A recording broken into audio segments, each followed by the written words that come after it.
Welcome back, listeners. We are welcoming Christine back today to conclude the presentation on Astro Theology. Christine Payne-Towler, who is the founder of Tarot University, established to promote the understanding and study of Tarot as a useful astro-alphanumeric document with relevance in the 21st century.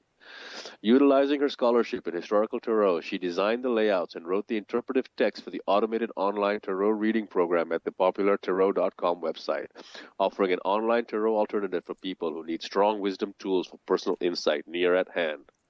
She has written and lectured extensively on the history of Tarot, with an emphasis on historical context.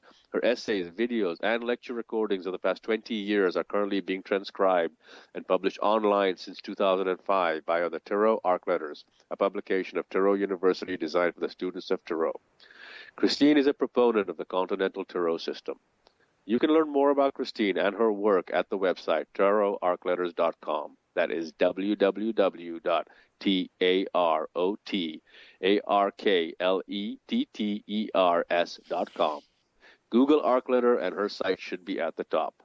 Christine's latest work is the deck, Tarot of the Holy Light, created with Michael Dowers, voted one of the 10 best decks of 2011. Christine also has an app for the iPhone and Android, which I highly recommend. Details are on her website in the left-hand bar at the top of the homepage. Christine is also available for private consultation. Welcome back, Christine. Are you there? Yes, I am here. Thank you so much. Today, we're addressing the second half of this astrotheology presentation, in which we deal with the ladder of lights and the doctrine of essential dignities.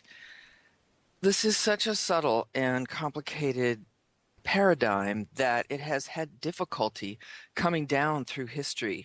There was a point where the actual visualizations, the pictures, got separated away from the text, which means that the text that we have is extremely tight and not well explained, since it was written to be accompanied by these images that somehow got lost. So when you go to the premier astrological resources of the ancient world, especially we'll point to Ptolemy's works, Tetrabiblos and the Almagest.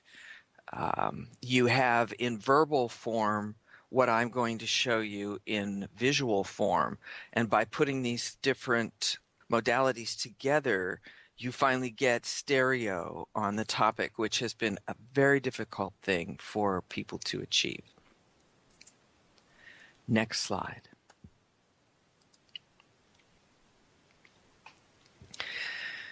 The Ladder of Lights is an archetypal design of the ideal relationships between the visible moving parts of our solar system. It shows that humanity is embedded in a larger system that's predictable and repeats itself, which allows humanity to keep track of its lessons and distill wisdom from these experiences. In other words, we can watch the sky and watch our lives and begin to scientifically correlate developments above with developments below. This is how we begin to be able to see ourselves in time rather than just be stuck in the moment. So, the Ladder of Lights provides us a cosmic architectural design, a harmonic template, a mathematical construct, and an architectonic master key. So this becomes the ancient esoteric computer of our ancestors. This ladder is an anchor for how humans use time as a frame of reference, which represents the core intelligence of deep antiquity that we have inherited and that we build our civilization upon. So this gives us some framing for what we're going to be talking about. But I want you to understand it seems simple on the surface, like many things from our ancestors, but the more time you spend meditating into it and watching all of its different possibilities, the more you realize this is an exquisitely sophisticated and refined tool that we would do well to remember. Next slide. This ladder of lights is a clamshell diagram with the hinge at the bottom. So that bottom crossbar, the bottom horizontal line between the moon and the sun, sign of Cancer and the sign of Leo, that's basically where the hinge is, where the connection point is between the two sides of this diagram. So that's what I say. The vertical axis of symmetry, which runs on the left side from Aquarius to Cancer, and on the right side from Leo to Capricorn. This is the two sides of the clamshell, the two sides of the year, the two sides of the zodiacal circuit. There is also a horizontal axis, which you see between Aries and Taurus on the left, Libra and Scorpio on the right. So in each case, it runs between the Mars-Venus signs. So that's 1 month after the spring equinox and fall equinox, you would have this. Just like the vertical axis is 1 month after the winter solstice and 1 month after the spring solstice. These things give us a sense of when in ancient time this diagram might have been produced. So, when we look at these 12 signs, we realize, anybody who has any exposure to astrology knows, that the 12 signs represent 4 elements in 3 modes, and they're interwoven amongst each other. I'm not going to confuse you by showing you the diagram of that. It's enough that you get this little image in your eye, but it contains not only these relationships that are strongly sketched out here, but also a set of 4 elements intertwining in 4 triangles, so that there's this constant play of elemental transformation going on. And by elemental, I mean earth, air, fire, water. So that as things move around overhead, they are like hitting the keys of a keyboard here on the earth below, and different qualities, different attributes, different results will emerge as the planets move around. Now, this is an idealized vision here. Nothing does this in space. This is absolutely not a portrait of any given event in the heavens above.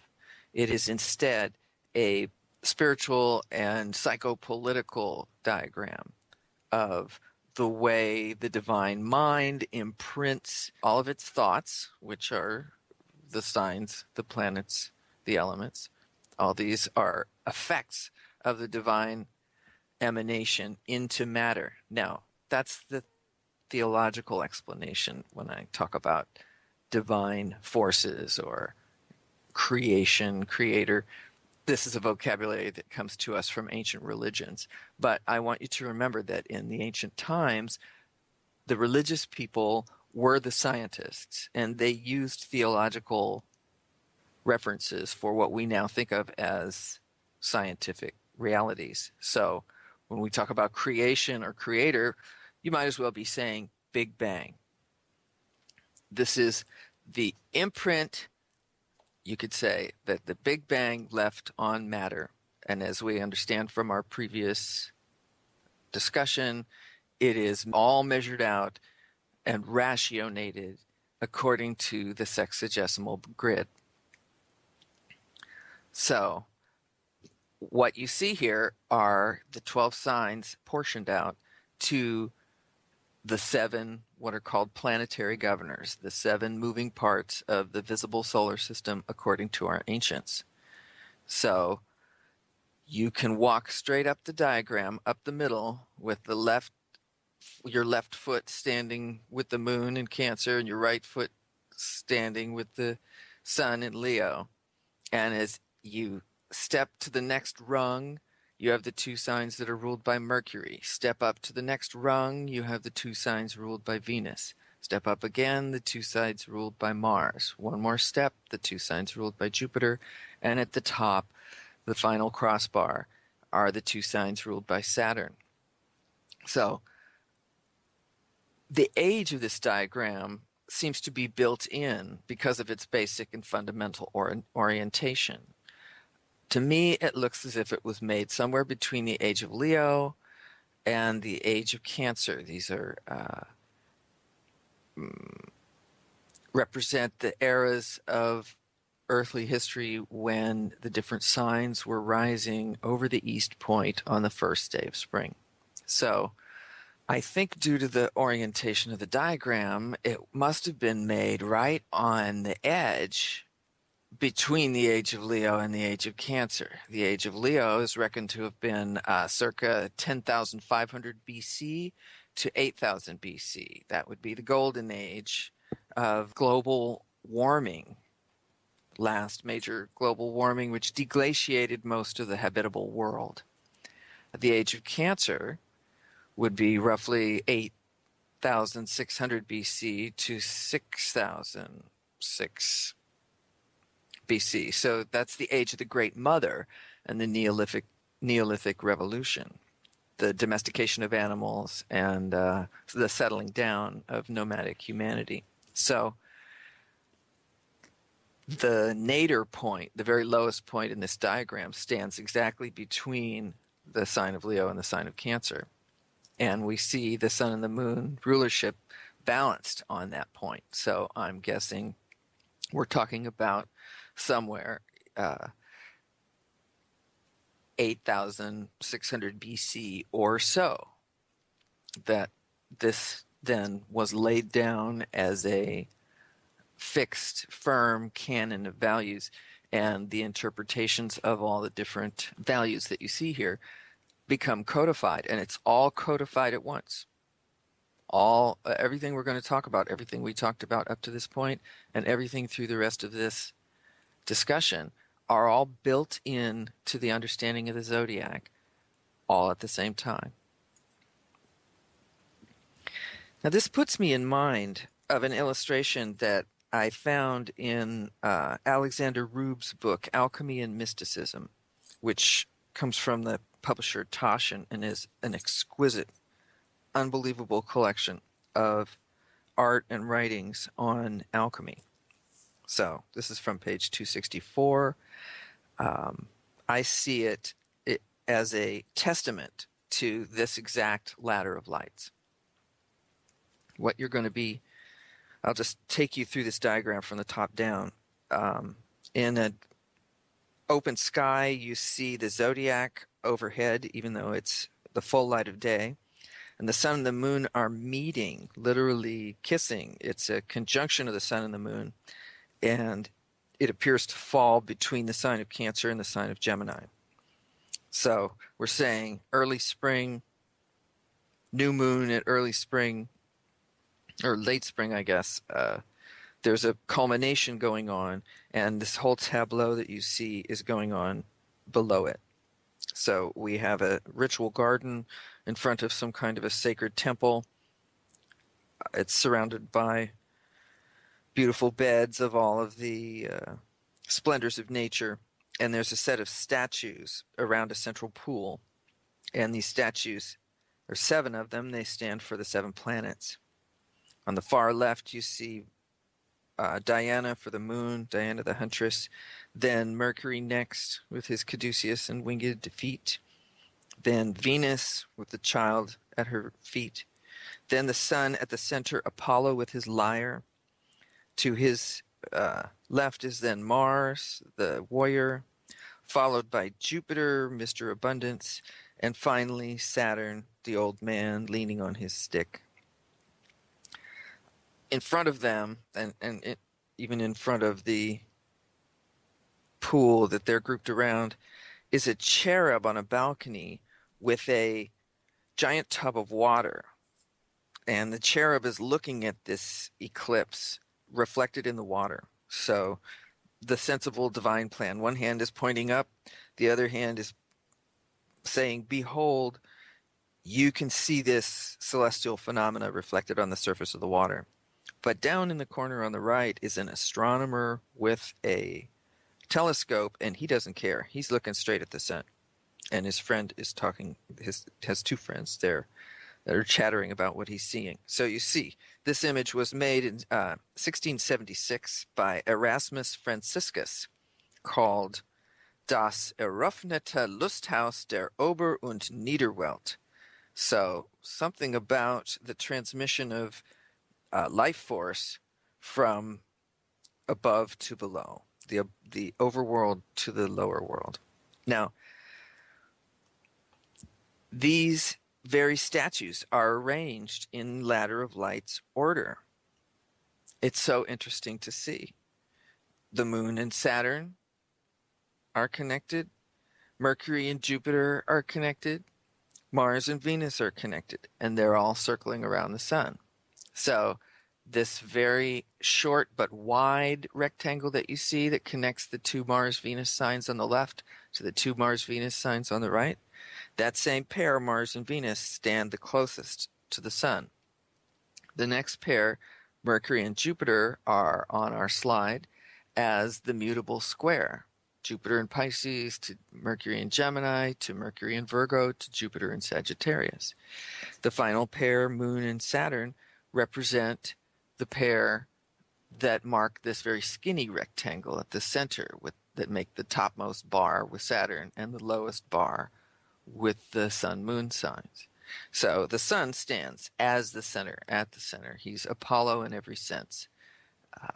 But in terms of our astrological rulerships, the Sun and the Moon are put together as the pair at the base of the ladder. So what I'm trying to say with this, I have a whole library of proofs that through the years we've had philosophers and artists and astrologers that knew this ladder of lights. They knew this internal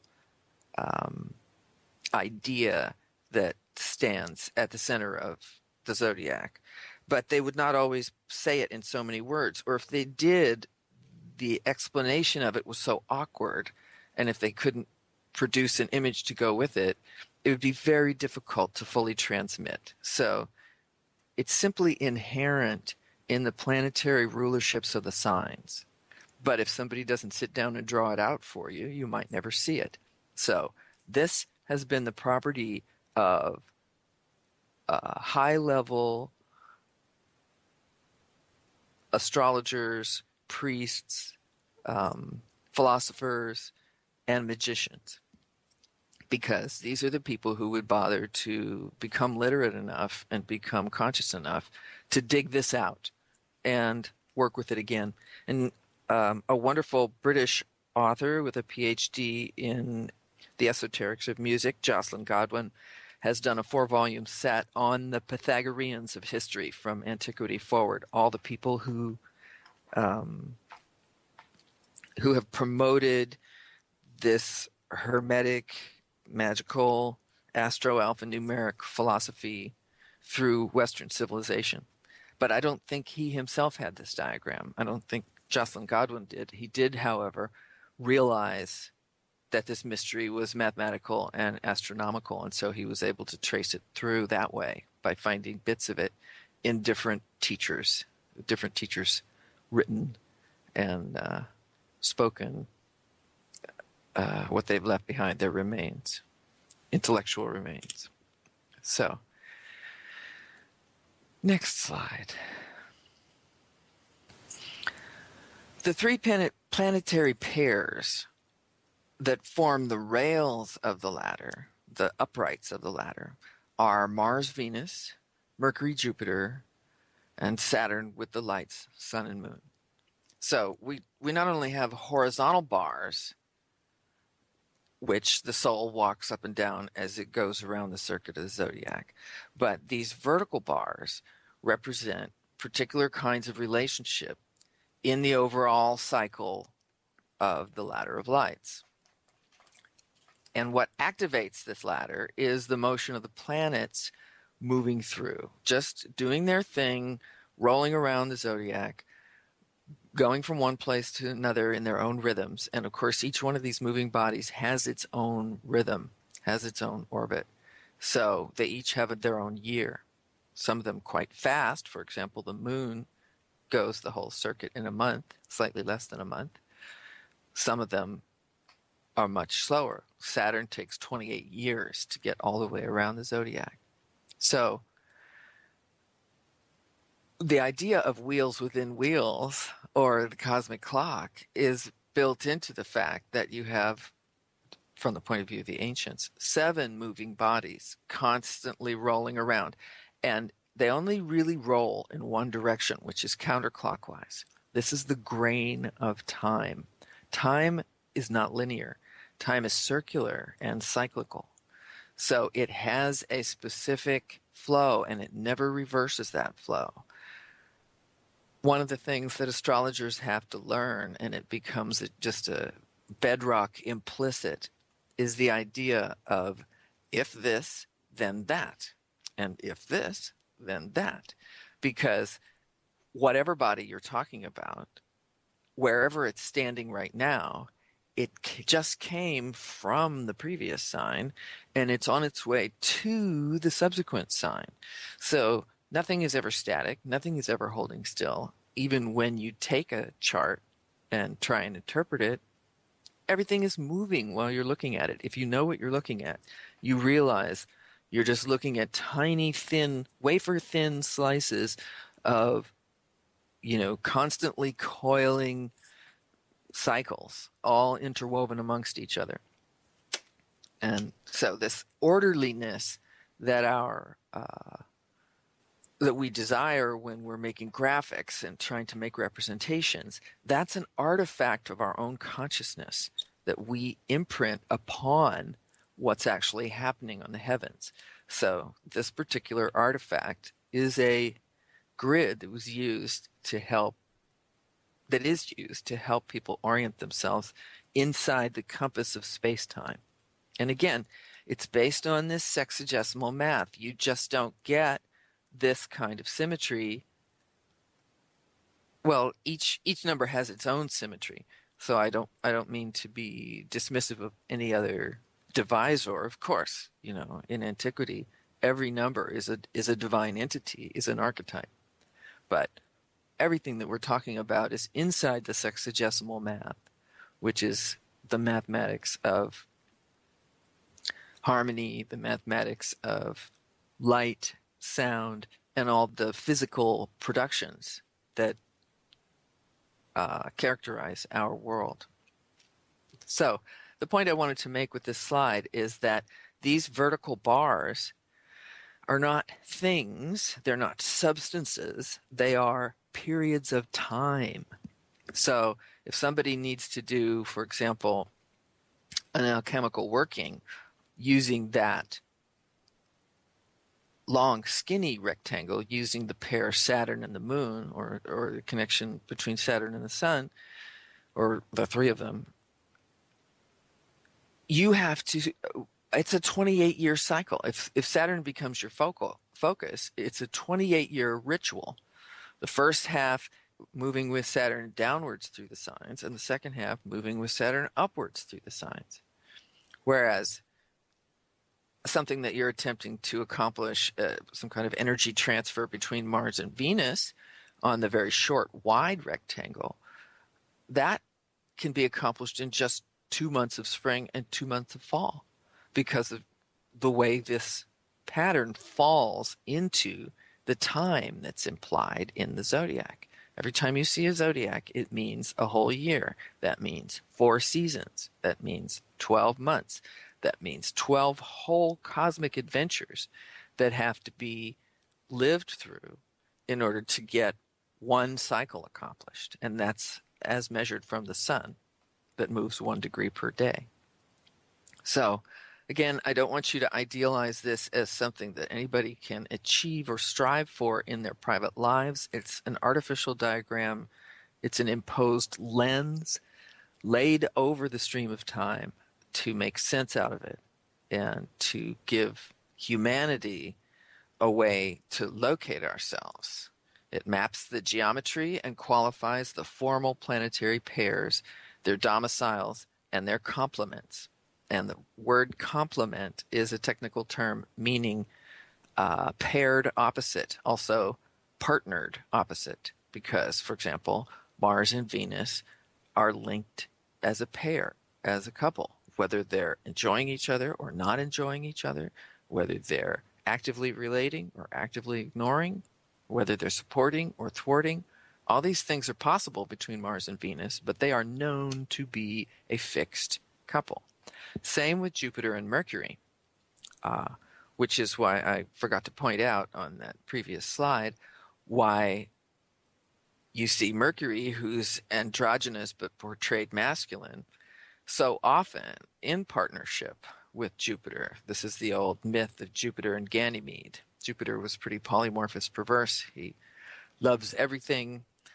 So when he saw this youth Ganymede, he thought, this is the perfection of beauty in a young man. I want him. And he came and snatched him and took him up to heaven. So we have a lot of mythology around that pair. It's not your reproductive pair in the physical sense. It's a mentally and spiritually reproductive pair. It's the teacher-student partnership. A lot of mythos, a lot of spiritual teaching embedded in this, this little couple here. But we shouldn't be scandalized by the fact that it's a male-male pair, because actually what it is two sides of the mind coming together and developing and birthing the intuition. Then the final relationship in terms of terrestrial alchemy and basic astrology, you see the pair of this skinny, tall rectangle ends up in practical terms being Saturn and the moon, because Saturn's 28-year cycle in his rotation matches the moon's 28-day cycle in her rotation. So we have the moon fitting into the orbit of Saturn harmonically, and her partner, the sun, who makes up the other half of her step on the ladder, conceptually, after the time of Copernicus, jumps to the center of this diagram, and everything, the moon governs that whole bar by himself. But that's a completely modern conception. That's since we learned the physical dynamics of our outer solar system. And we've worked this diagram from ancient times, whether we remembered that the sun was at the center or not. So we, again, need to divorce ourselves from the demand of exact verisimilitude. This is not a map of the heavens. It's a map of the conceptual heavens as worked with from our ancient priesthoods. Next slide. The Ladder of Lights is an interpretive device that brings meaning to our lives. It helps us make sense of our experiences, and it explains the universe in humanistic terms. This is very important. Modern people are so snotty about thinking that we know everything compared to our ancestors who didn't know anything. This is a completely anachronistic point of view. Our ancestors, at any generation, any culture you want to look at, were busy explaining the universe in terms that made sense to themselves. Nobody ever thought that a human explanation could actually change the world. No, the human explanation simply gives humans handles whereby we can talk about the world. The universe itself, the macrocosmos, the vast creation, is not the least bit affected by our tendency to hang terms on it. So we need to get out of this modernistic viewpoint that says that I know better than anybody else what's out there and what it consists of and how it operates. From the point of view of ancient shamanism, anybody who has ever wanted to look could find a way to see. Not every civilization used the same exact methods to get what they wanted, get their information.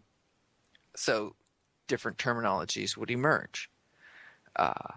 Also, different civilizations got the ephemeris and got the news about the mechanics of physical astrology at different times. So the science of it fell into their mythic universe at different stages of their cultural development. These are the reasons why we find these apparent differences between, developed and seemingly undeveloped civilizations. Any civilization, no matter how they look on the outside, that understands all these interpenetrating rhythms of astrology has a higher and more sophisticated worldview than any civilization that doesn't, whether they left giant stone monuments and huge archaeological cities or not. So again, this whole wisdom tradition and this astro alphanumeric matrix that comes and goes in human consciousness, it is a product of higher thinking. It is not dependent on having a super technological civilization. As we saw with just the rope and the staff and the knowledge in your head, you could go anywhere and build anything. So we have a lot to learn about seeing sophistication in simplicity. Anyway, the Ladder of Lights maps our experience in the cycle of a year, our agricultural cycle, our cultural cycle, our spiritual cycle. The Ladder of Lights also shows us what nature naturally wants to do. It gives us ways to connect our projects to nature's inclinations. This is the way we can domesticate the ladder and help it help us, so the ladder can serve us instead of just rolling over us. When we understand what nature's trying to do, when we understand the cyclical nature of the experience we're living in under the sky, then we can begin to pace ourselves and pace our activities according to the governing bodies whose job it is to move those energies along, and which, they do completely predictably without fail. So this gives humanity a great sense of security when we are finally in possession of this understanding of time. Next slide. Continuing to ask ourselves, what are we using this for? We're using this to give us guides to how to behave in the world. The winter signs, as they give away to the spring signs, take us down the ladder of lights. See at the top on the left, from Aquarius, we move to Pisces, Aries, Taurus, Gemini, Cancer. And that's called the wet way, the way of involution, the way of attachment and involvement and embeddedness in matter. So this moves from winter through spring and right up to the sign of Cancer.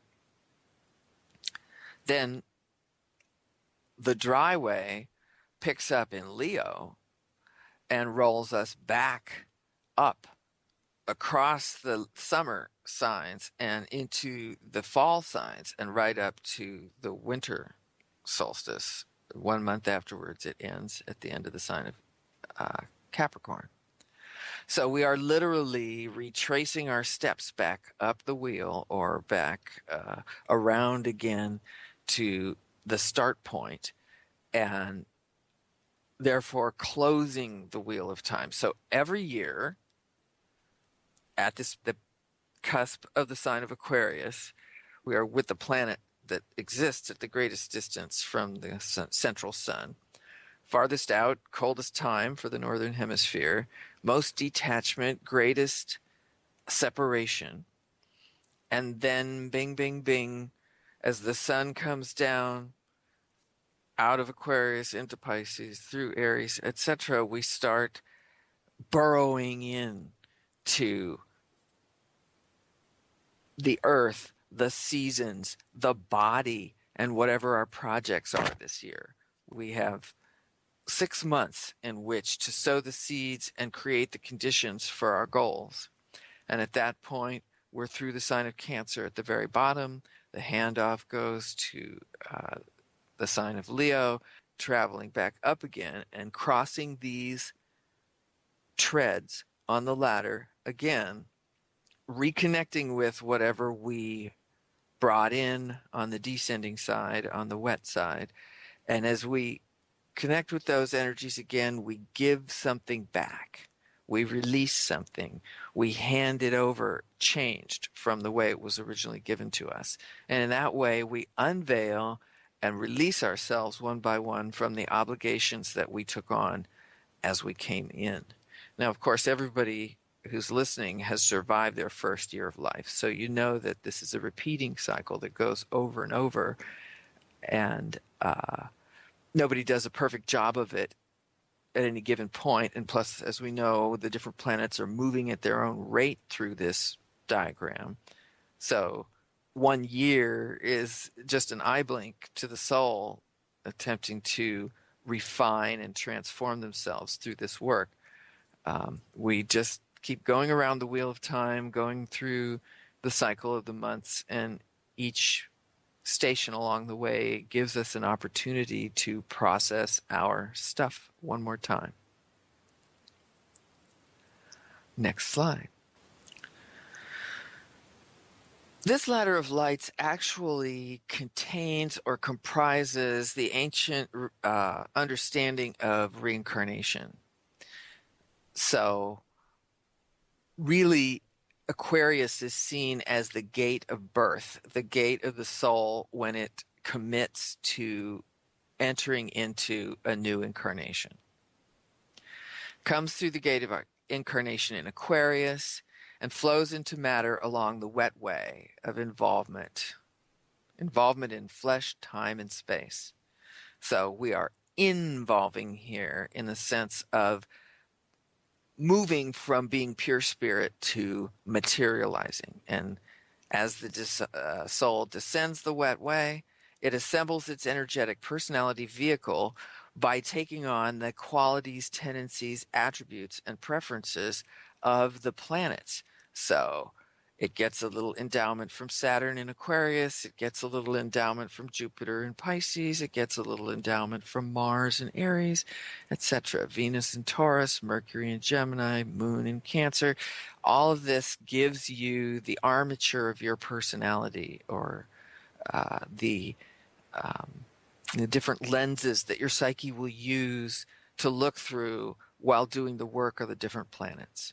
So this is, we could say, the way the soul gets imprinted with its essential qualities and needs and goals and attributes.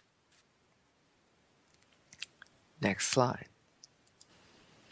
The main point regarding the myth of reincarnation is that this is how we are endowed with and then later create the karma that is our burden or is our body of characteristics. And karma is not a term that's usually used in the Western esoteric traditions, but it's been adopted because it's such a useful term. It basically represents all the consequences of our past actions.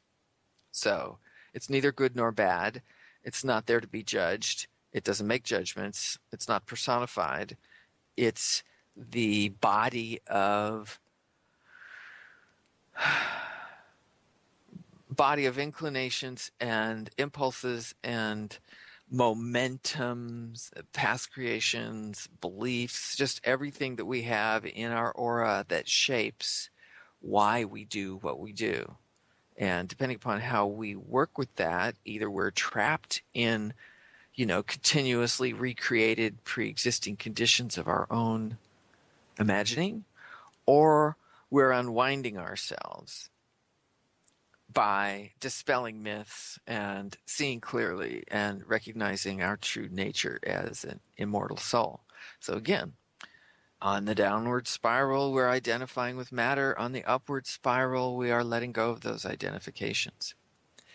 And this is where the alchemical model becomes very obvious, because in terms of this doctrine of reincarnation, when the soul is seen to cross the solar system, first it crosses the orbit of Saturn, then it crosses the orbit of Jupiter, etc., literally comes all the way in before it's deposited. Remember, we weren't always aware that the moon was with the Earth several orbits out from the center. So the way this is laid out, we're coming in the orbits of the planets: Saturn, Jupiter, Mars, Venus, Mercury, skipping over the Earth's orbit.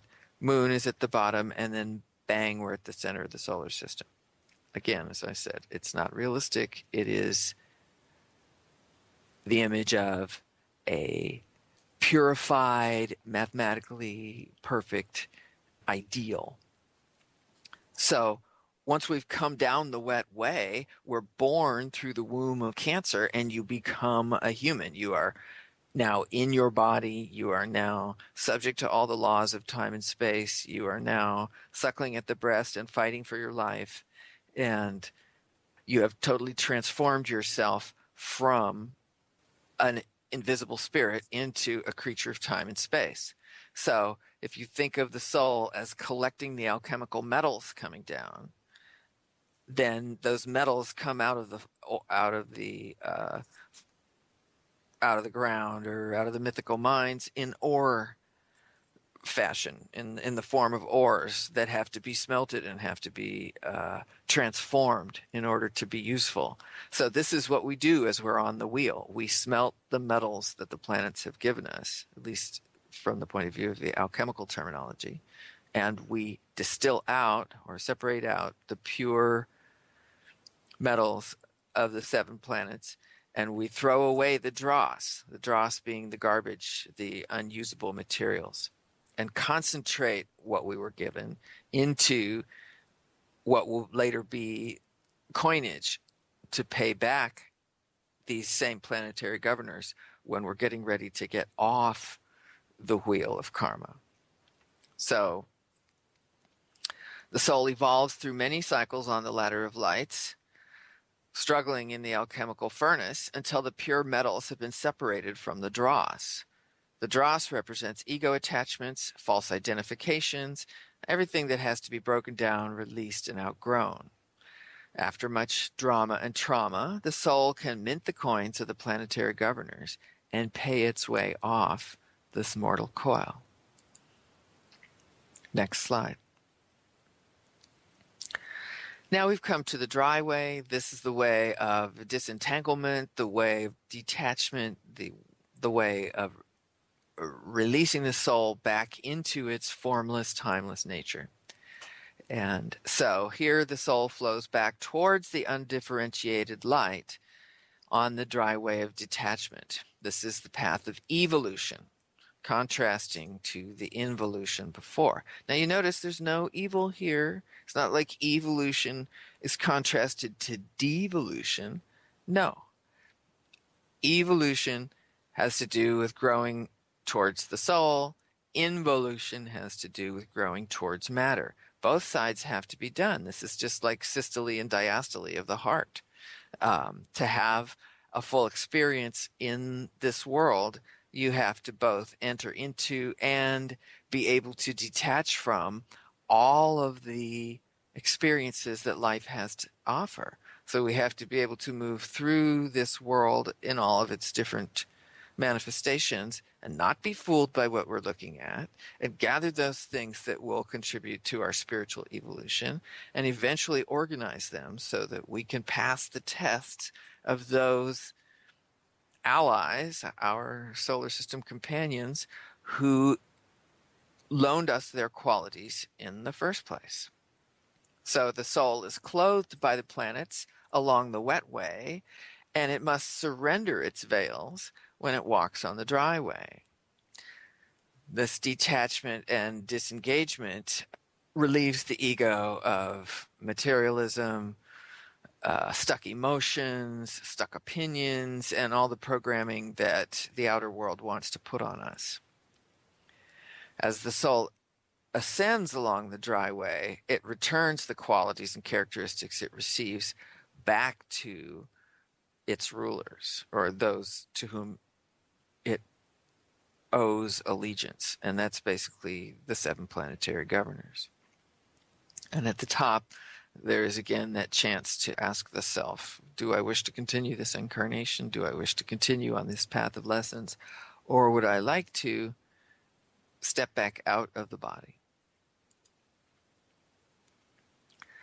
So really what we're doing in our lives from day to day is refining the alchemical ore that was requisitioned to us for us to build a personality, and throwing out the crap, throwing out the unnecessary dead weight, throwing out the impure elements, and then little by little returning those purified qualities back to God or back to cosmos again. And certainly this is not done in any kind of a short period of time. It's not even done in one lifetime. So this is why we are thought of as prisoners of time. We're not actually prisoners of time. At any moment, just like we're told by the remote viewers, we can step out and turn around and look back in and realize we've been living in a fishbowl. It's a fishbowl called the solar system. And once the solar system is set up and you've materialized inside of it, you're stuck with its gravity, you're stuck with its time, you're stuck with its qualities. But the path of initiation is to learn to peel these things back off again, recognize the self as an energy being, recognize the self as an immortal, and proceed to work with time and space to get certain tasks done, but then rest your identity on the ray of light that you are, or the divine frequency that you are. In any given incarnational adventure, eventually, the soul, if it has a chance, if it takes its chances correctly, will have grown wise enough to where it can pass the final test, which is the test of Saturn, the test of Kronos, who is from antiquity seen as the ring pass not, the final arbiter of our return to the pre-incarnational state. Next slide. At this point now, we move to the doctrine of essential dignities. And again, I want to assert all of this exists in final form already by the time of Ptolemy, who's simply writing it down for us from the ancient practice. So we are, modern people work with this doctrine of essential dignities in their astrological practices. It is still firmly embedded into the astrological tradition, but it is a much huger thing than just an astrological practice. It is at the essence of how we understand the elements to interact with each other and how we understand the energies of nature interact with each other and with us. So I just want to affirm again, this is all a product of the sexagesimal math, the math of musical harmonics, and the math we discovered through working with sacred geometry. So the music of the spheres is also the music of the alchemist, and the alchemical healer is seen then conducting the symphony of the stars into the human sphere. Conducting the symphony of the stars into the human sphere. This is a very important concept for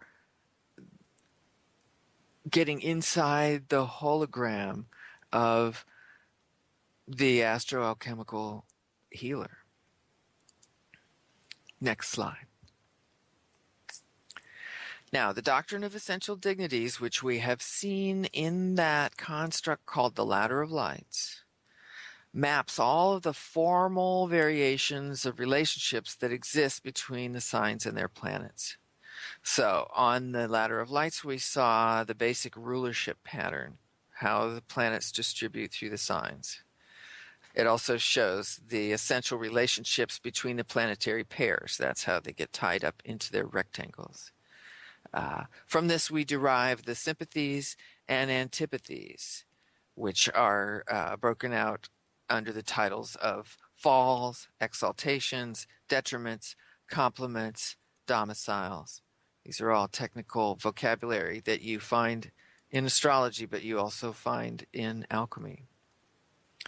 So all of this created at one time could not possibly have been added in later. When we either invented or discovered or were given this model, it was built like this from the beginning and has taken on nothing since, what did we say, the age of Leo, 8,000 something BCE.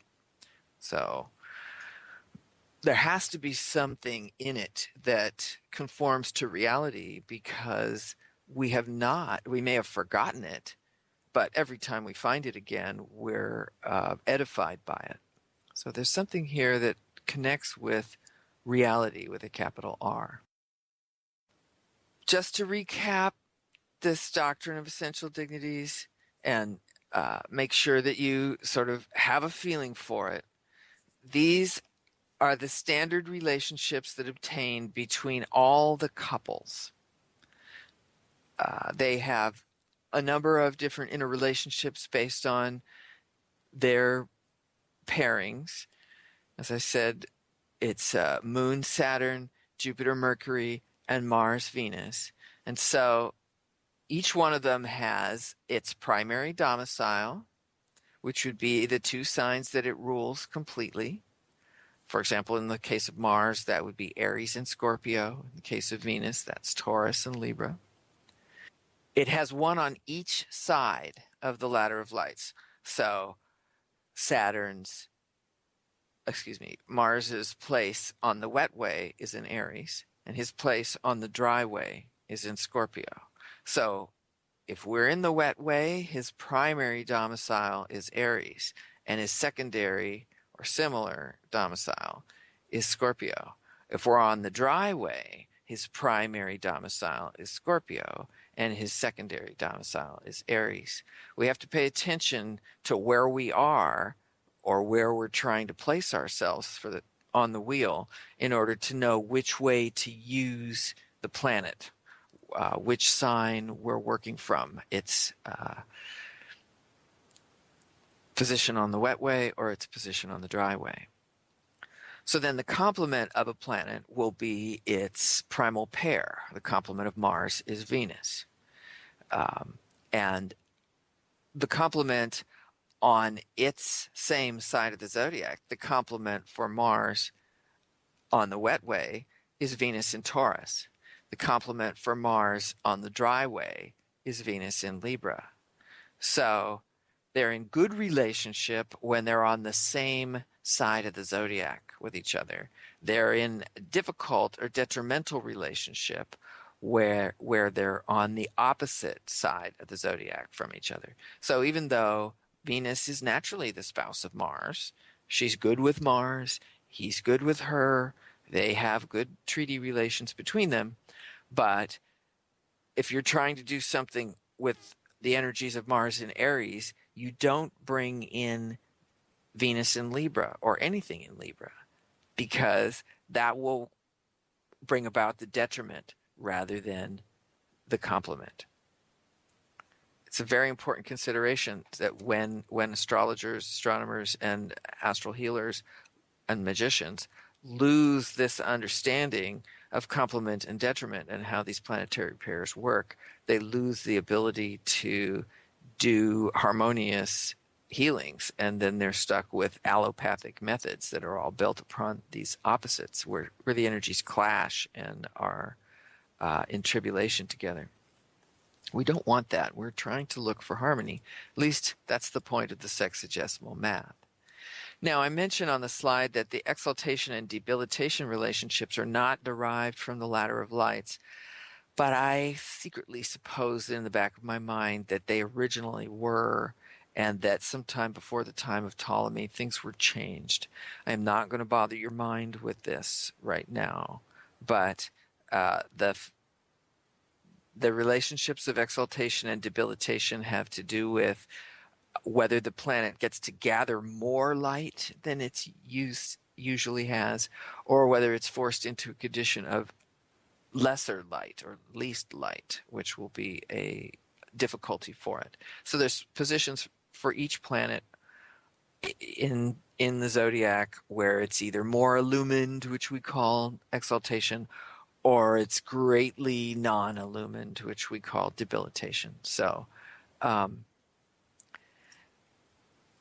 it's a subtlety but it's also inherent in this ladder, at least the logic for it is. Somewhere along the line, some of the correspondences got jumbled, in my opinion. Next slide. Now we're looking at this from the point of view of a single planet, Jupiter, so that you can maybe see how it works in this single case. Understanding that anybody who's working with a whole birth chart has to have a set of considerations just like this for each planet. But Jupiter is the most important considered from the point of view of astral alchemy because it's the biggest planet in the solar system. It swings a huge amount of weight. It has amazing mathematical relations with Saturn and the smaller planets inside its orbit. It has also an influence that expands and magnifies whatever it touches, according to astro alchemists. And so it's considered the great benefic. Jupiter and Venus are both benefics, but Jupiter is the larger of the two. And he's like the right hand of the sun in a way, although we shouldn't physiologize it quite that much. But in the body, Jupiter is the liver, the biggest organ other than the skin. And if your liver can't live, then you can't live. So it really does, the quality of your life hangs on Jupiter in this particular way. So if we were to try and analyze an individual's chart in relation to that ladder of lights and all the planets' ideal orientations, these are Jupiter's high spots. His primary domicile when he's in his fire manifestation is Sagittarius, with Pisces as his similar or secondary. His complement is Virgo, the ruler, the sign of Mercury. His detriment is Gemini, the opposite sign, 180 degrees away, the other Mercury sign. He's exalted in Cancer, and he's fallen in Capricorn. That's from the point of view of Jupiter in Sag. However, if we look at the Jupiter in Pisces, all of a sudden the water element becomes predominant. Pisces becomes his primary domicile. Sagittarius is his second. His complement is Gemini, Mercury in Gemini, and he's in detriment in Virgo. You notice these complements and detriments switch, depending which element, which sign of his own rulership Jupiter is in. So then the exaltations and the fall remain the same, either sign, whether he's in his fire sign or in his water sign. So I'm not asking you to memorize this. I'm just asking you to realize that there are rules of the road for each of the planets. They have places where they're more comfortable. They have places where they're less comfortable. They have places where they can be reached in specific ways to influence their expression in a given person or a given situation. And the astro alchemist will study the heavens and the individual's chart to find ways to take advantage of the bias in the universe that simply exists for whatever reason, and that we can use to, like I said, hitch our plow to, or hitch our challenges to, so that we're not just alone under the sky feeling like abandoned orphans, but we're at work with the cycles of nature, embedding ourselves inside of what's already going on, and therefore having a greater likelihood of surviving and thriving. This is all by way of reconciling the ideal with the real. The ladder of lights is the ideal. Your personal birth chart is the real. And we have to learn to live in a way that strengthens the ideal qualities when we can get a hold of them, and diminishes the chaos and confusion, the ignorance and lack of knowledge that impedes us from cooperating with these higher cycles. Next. This is just to help us consider again how we can work with a planet, how it can become a remedy for us, how we can start to stage that remedy into our consciousness. We know that Jupiter can be anywhere in somebody's chart. It can be anywhere, wherever it was when you were born. And that doesn't ever move in the chart, but it moves all the time through the heavens. So there are certain signs that one can give energy to Jupiter through, certain signs that are dignified one way or another. So that as Jupiter moves around, he can send energy back to the natal position, back to the position it was in the birth chart, and enhance or feed or augment that birth endowment with the energies that are coming down from current events. Of course, Jupiter has natural attraction and repulsion right along the lines of these dignities.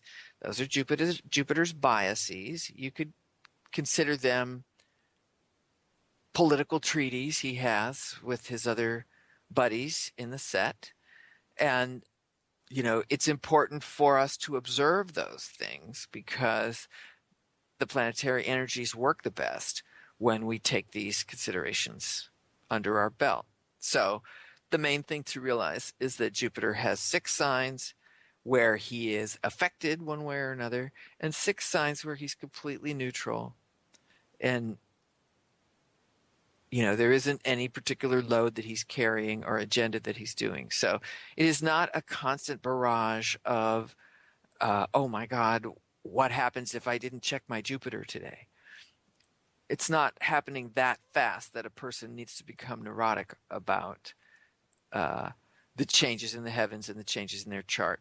More, what's important is that we learn that we are creatures of cycle, that we live inside of already existing cycles, that these cycles have an agenda of their own, or a symmetry and a natural expression that is built into them, and we simply have a better experience in life when we cooperate with them rather than fight them all the time. It's exhausting to be like the salmon constantly jumping up the fish ladder, up the waterfall. We need to find ways to rest and relax inside the flow and then let the flow carry us where it's already going to go. Next slide.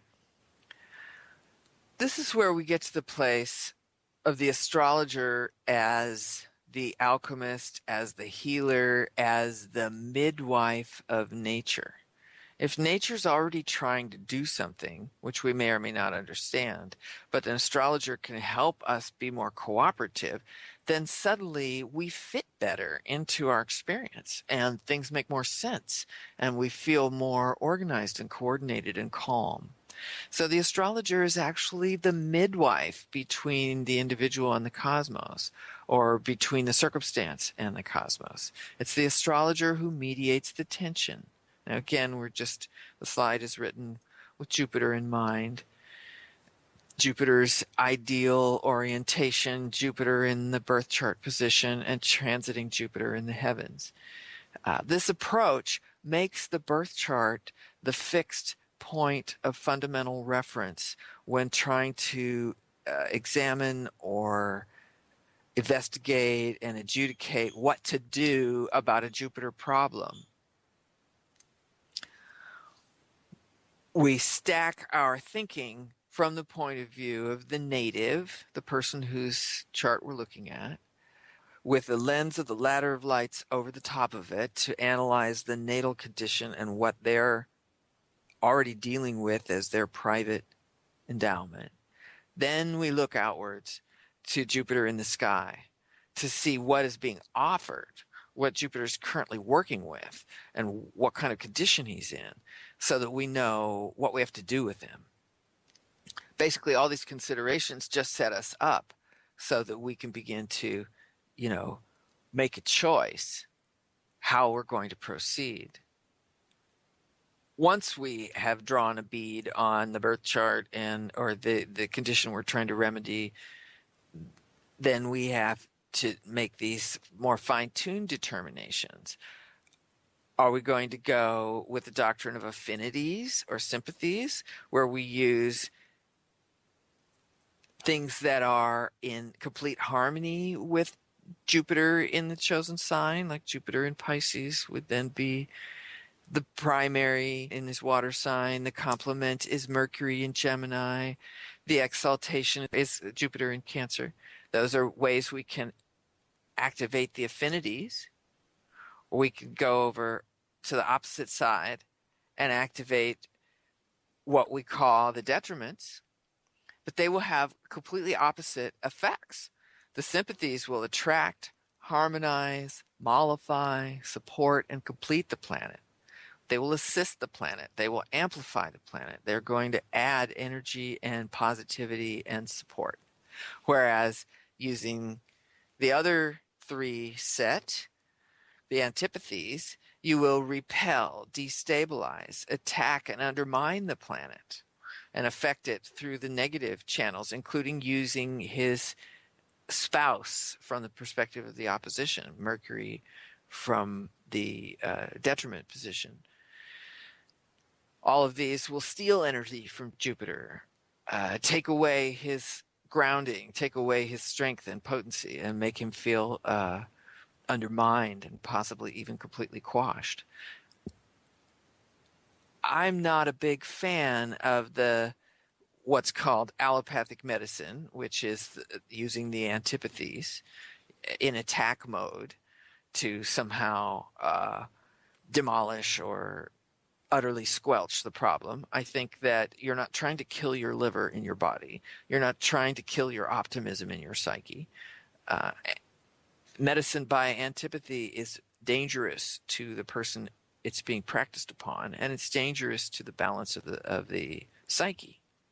So what we want to go towards would be what Paracelsus called homeopathic medicine, which is the matching of the opposites into a harmonious union.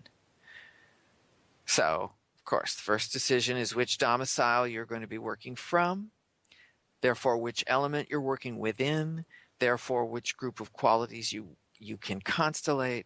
Then you can look through the chart to look for the qualities that will do this for you. Next slide.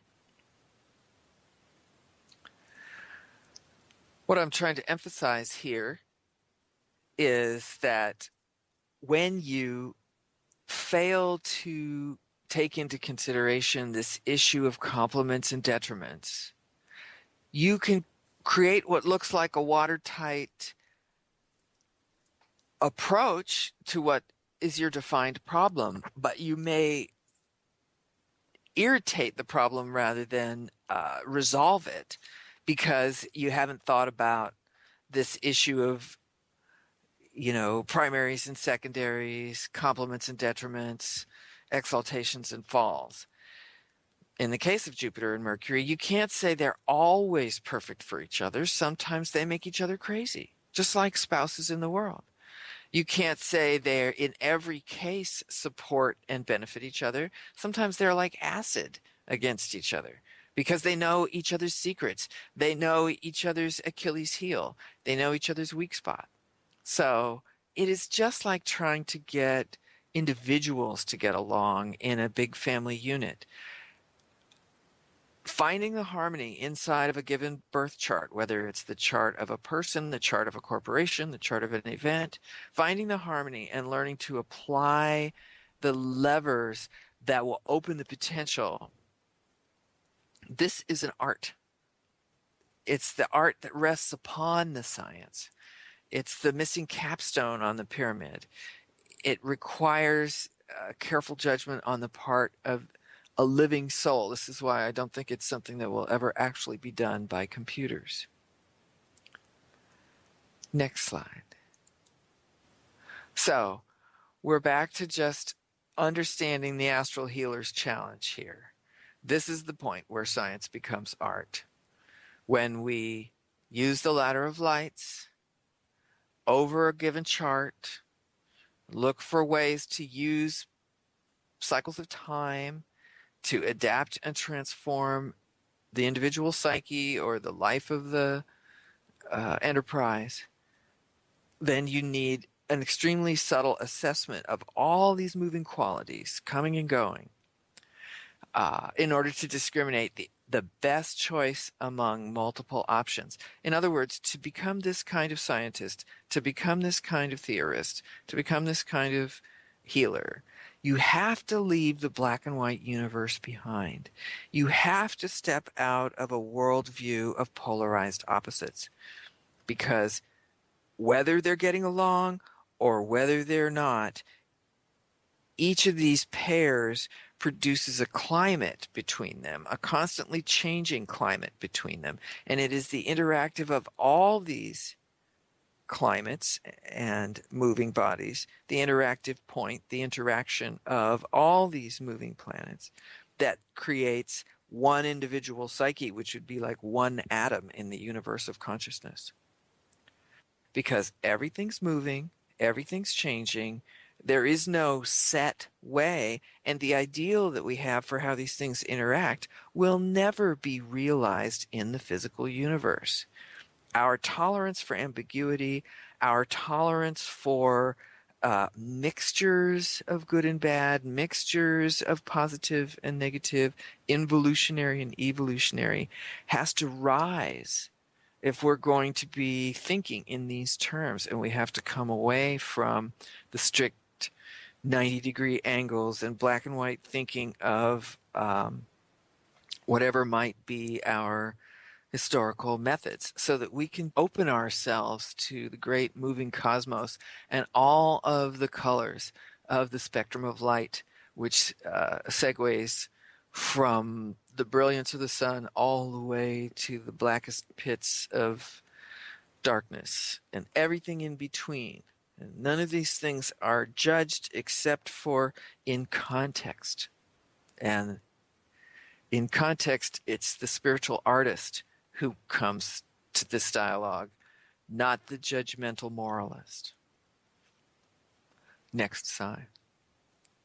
This is a lovely illustration that we chose because it shows the sort of worldview that an occultist or esotericist has.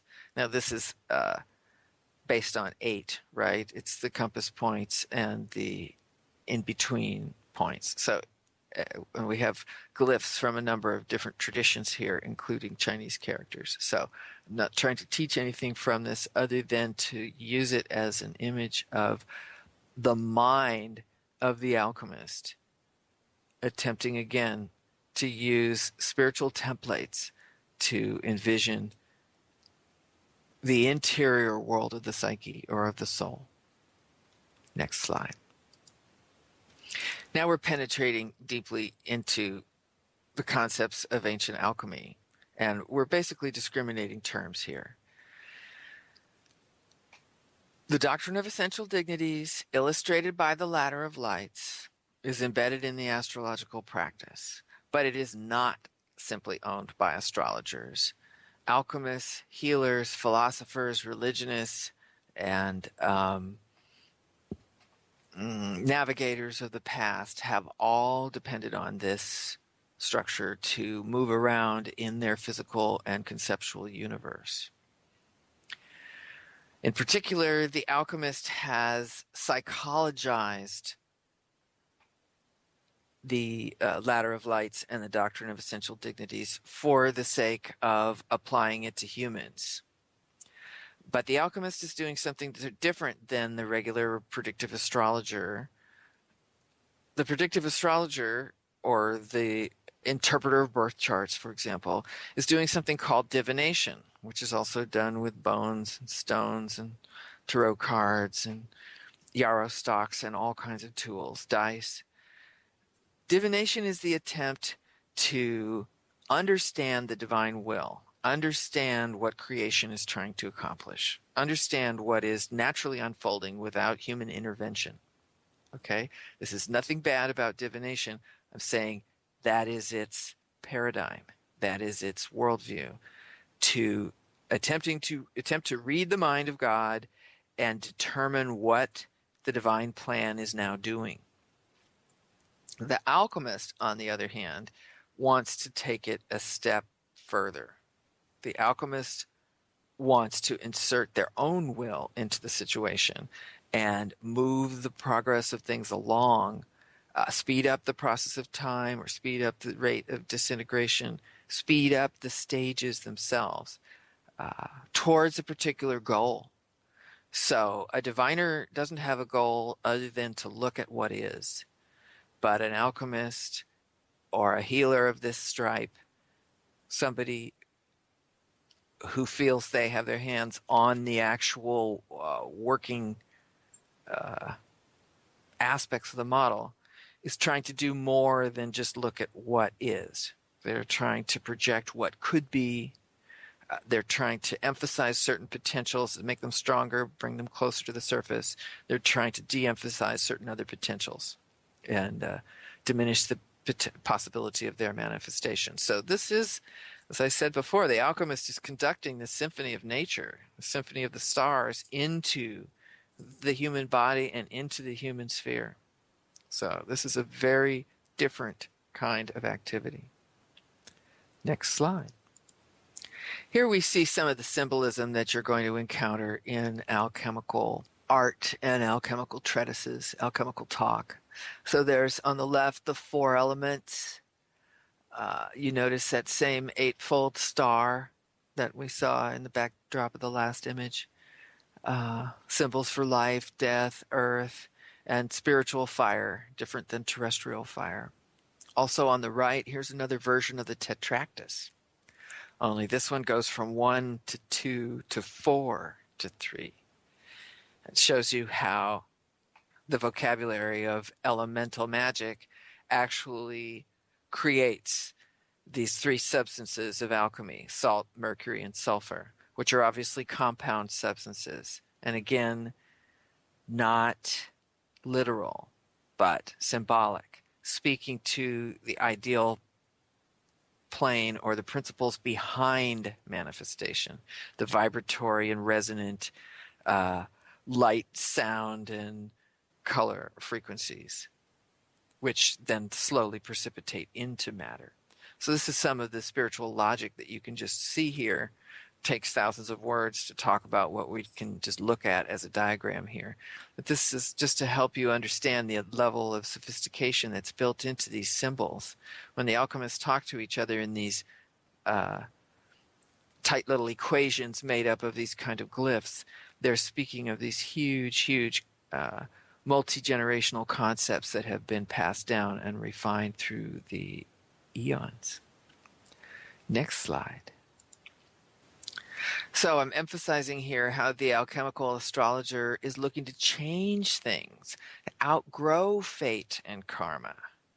Now, this alchemist could be any number of things in the world. And some people are visible, some people are not visible in their work. Some people seek allies, clients, circles of people around them. Other people seek to be completely solitary. But each alchemist, each magician, so to speak, who is using this paradigm for reality creation, is taking an active stance, not just a reflective or responsive one. The person who takes on this role and this function is trying to insert themselves into the natural flow and actually affect what happens. So obviously then there's going to be a lot of potential for distortion when you have an ego stepping up saying, I would like to be part of the creative machinery of God. But this is part of what's built into humanity according to the ladder of lights and according to the basic assumptions of spiritual alchemical astrology. Next slide.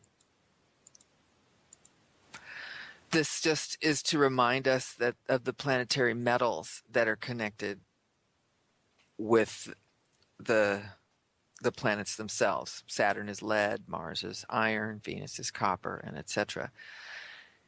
You will find people claiming to be practicing alchemy in all different walks of life. It is astounding how many ways one can take these teachings and apply them to the world. Certainly there's healers, there's people who make talismans and magical objects, there's people who grow herbs and imbue them with energy, there's people who then do alchemical operations on their herbs or other substances. Some people consider themselves to be working alchemically when they dedicate rituals to the planets at certain special times of the heavens. Others will take psychedelics or undergo other kinds of purifications, and they're not always austerities, but they have to do with putting the body in a special state and then undergoing whatever emerges from that state. All of these things are classed under the umbrella of alchemy, and many more things I'm not even mentioning.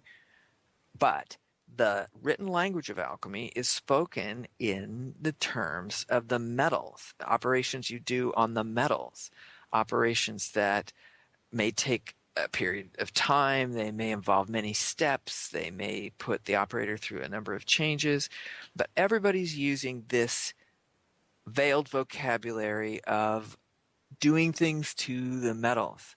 I'm just trying to let you know that this is how alchemical thinking has proliferated into many different disciplines, all from these simple, older explanations that appear to be tied to metallurgy.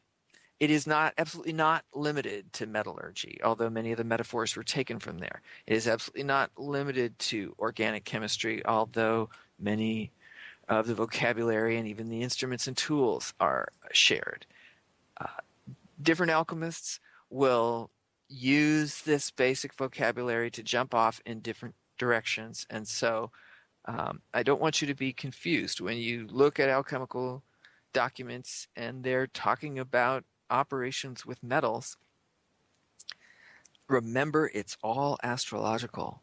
And try and bring your mind back around to the fact that we are discussing how to use time and space moving around us to purify the elements of consciousness. And this is going to help you decode everything you're looking at in an alchemical, that is stated in an alchemical language.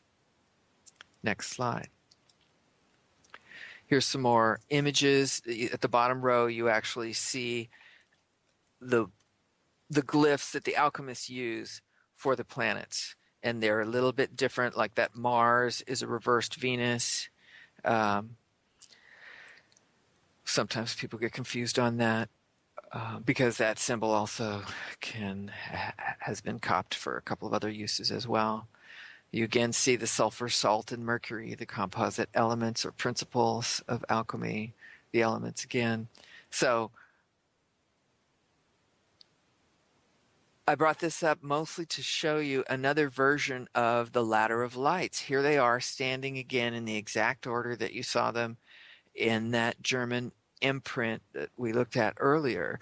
Moon to the far left, then we're moving out the orbits of the planets with the sun standing in at the center in what would be the Earth spot. Mars, Jupiter, Saturn going to the right. These are the planetary pairs walking up the ladder to the sun and back down the ladder again. So wherever you see these things, this ladder of light is usually implied somewhere in there, and that can help you know what you're looking at. Next slide. This is a lovely image of what's called melothesic man, or what they say here, microcosmos melothesia. So you see the serpent of time around him. There's also would be the implied zodiac around him.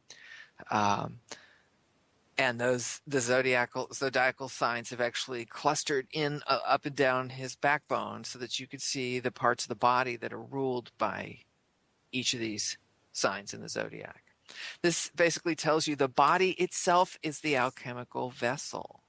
Time is the fire under the vessel. The raw ores of the planets become what's cooking in the vessel. And that's our psychology and our ego and our self-awareness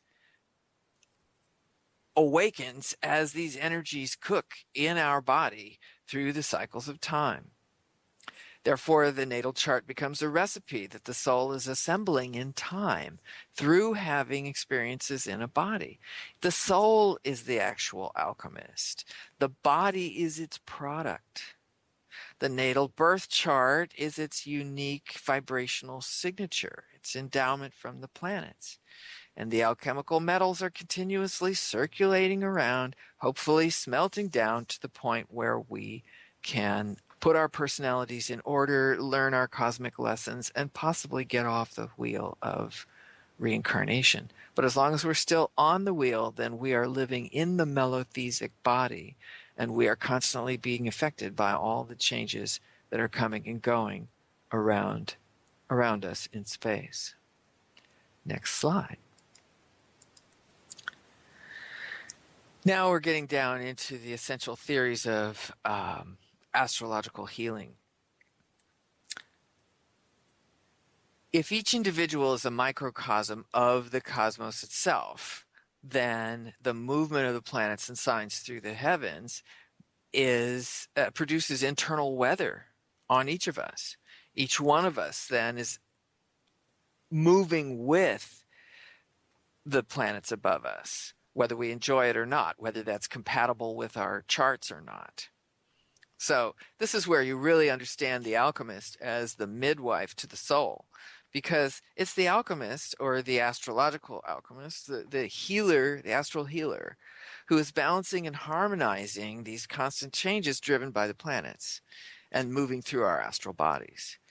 And each one of us is going to have a different response to what's going on overhead because of our charts, and that will determine our temperament, our constitution, our ability to cope.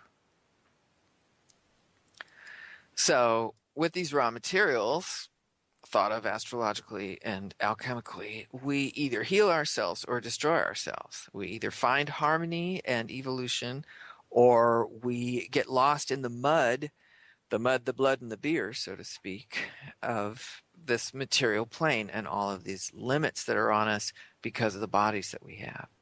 So, of course, all of this is premised on the idea that the individual can discriminate the difference between the self as a body and the self as a soul. The self as a body is trapped in time and subject to all of these karmic cycles and limitation. The self as a soul is immortal. And just like this staff with the wings, it appears in this world, but it's not of this world. So we might be twined around by the many complications of good and bad, health and illness, right and wrong, male and female, all the polarities that we spin around with and shadow box with here on the surface of the earth. But the soul is that staff that runs through the middle of all that fluctuation and has its head up in heaven in eternity to this very minute. And anytime we want to, we can refer ourselves back to our point of ultimate origins, which is outside of the solar system, outside of any solar system. We are a continuous ray of light that emanates from what would be the center of the center of the center.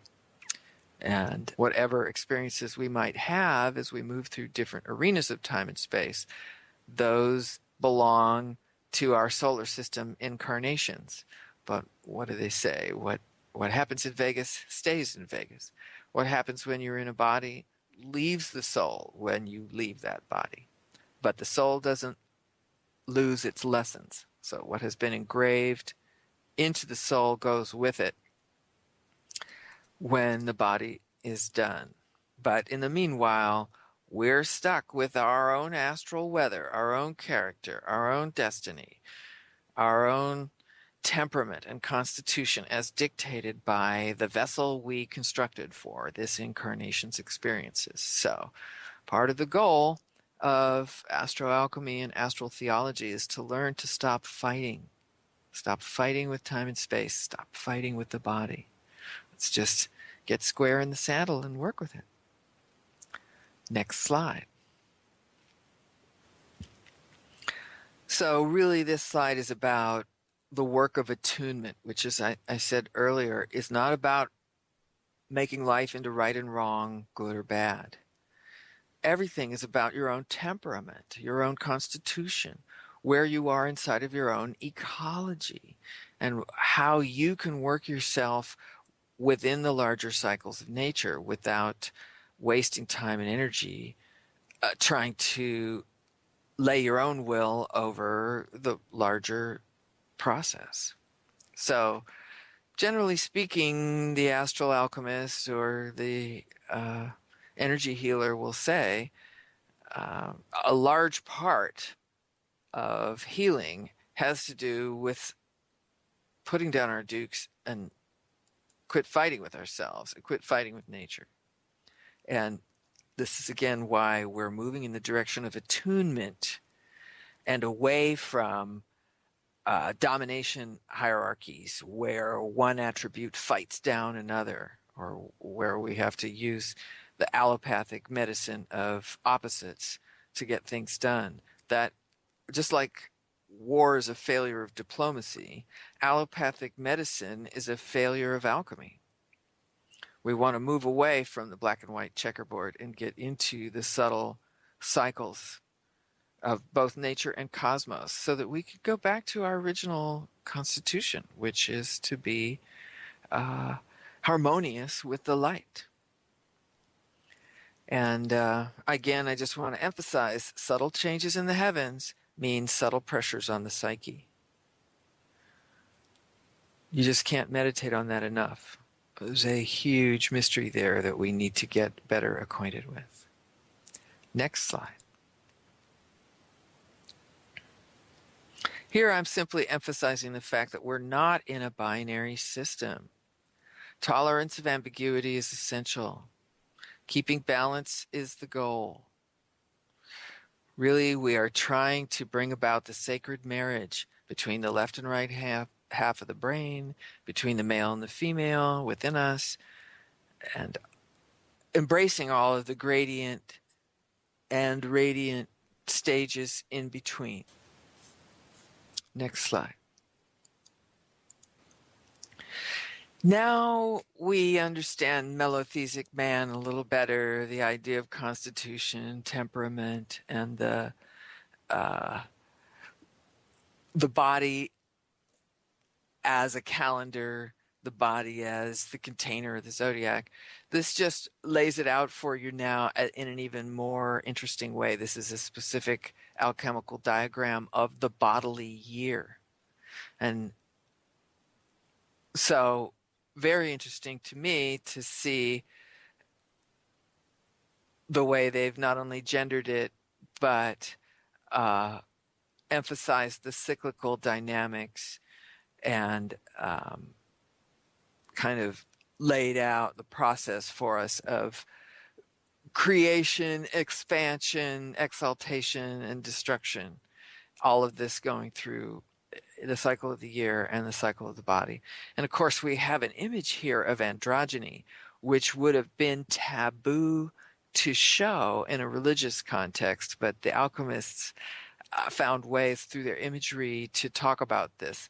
Androgyny being an attribute of the soul, existing beyond any given incarnation. And again, as I've told you, you couldn't talk about reincarnation in the Christian universe. So here we have several teachings being hinted at: the androgeneity of the soul, the multiple incarnations possible while on the wheel of time, the interpenetrating qualities of signs and planets and elements, and all of these things to express the nature of the human psyche, which has all these attributes buried within it, and all of them available to the individual once we can take our acculturation and our taboos and our black and white thinking off.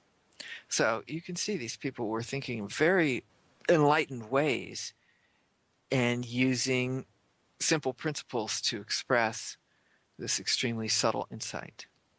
Next slide. So, the alchemist and the astral healer talks about the planets under the guise of the metals, working with the symbolic metals. But each practitioner has to reinvent this art each time for each new chart, because no person inhabits the same universe as any other. We might have the ideal format of the ladder of lights that helps us scope out what we're looking at in terms of circumstances or people, helps us reify how far out of alignment things might have fallen, or how far into healing they might be able to be nudged. But no two cases are comparable. What we do have is this astrological foundation inherited from the Alexandrian synthesis. Again, the time when all these different ancient civilizations were unified and forced to study each other's mysteries. We have this ladder of lights, we have the zodiac, and several other artifacts demonstrated by Ptolemy as this foundation of this wisdom tradition. And this is what comes forward to us from ancient history as a reality construction paradigm from which to map our place in space and time. Next slide. So, anybody who's working with this synthesis, whether they know the full expansion of it or not, whether they're in possession of all the different branches or whether they just have a concentration on one, they're all doing the same thing. This is the work of the priest. This is the work of the psychologist, the ritual magician, and the doctor. All of these things converge in the ladder of lights. All these ancient arts and sciences converge in the ladder of lights. So anybody who's doing this practice has to be standing in an astrological paradigm first, has to understand where they are in the solar system, has to understand where we are standing on the earth. Otherwise, this alchemy has no basis.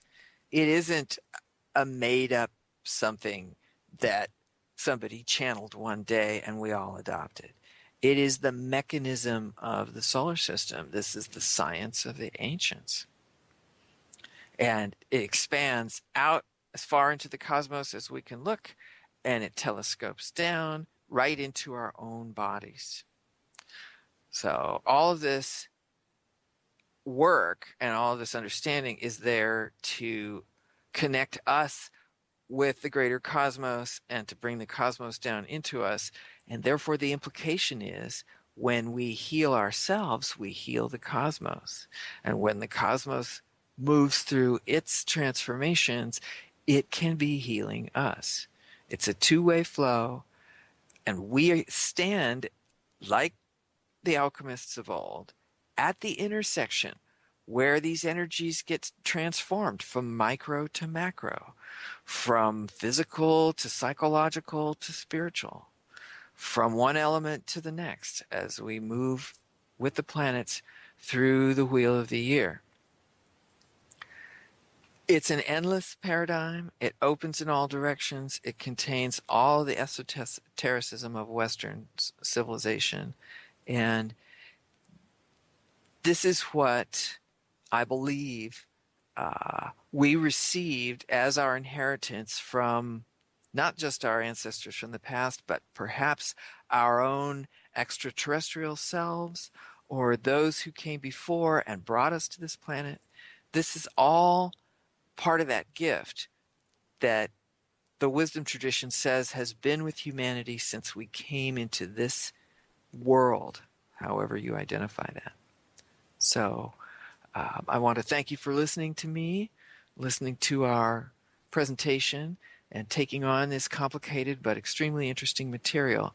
I do believe you're going to begin seeing signs of it all around you now that you're a little better exposed to the baselines.